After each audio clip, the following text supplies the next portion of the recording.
రాత్రి పడుకునే వరకు చాలా ఒత్తిడికి లోనవుతుంటాడు. అందులో భాగంగా కాలానుగుణంగా వివిధ రకాలైన జబ్బులతో ఇబ్బంది పడుతుంటారు. యోగా అనేది శరీరానికి సంబంధించి ఎప్పుడైతే శరీరం మన అదుపులో ఉంటుందో మన మనసు బాగుంటుంది.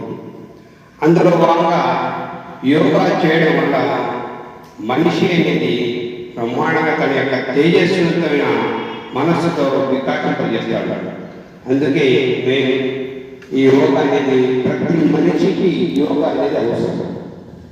ఉదాహరణకు మనిషికి ఎన్ని సంవత్సరాలు ఉంటాయో అన్ని సంవత్సరాలు తన నిమిషాలు తన కోసం టైం కేటాయించుకోవాలి.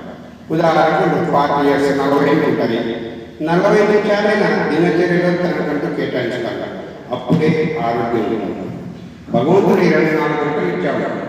24 గంటలు కనీసం 1 గంట మన కోసం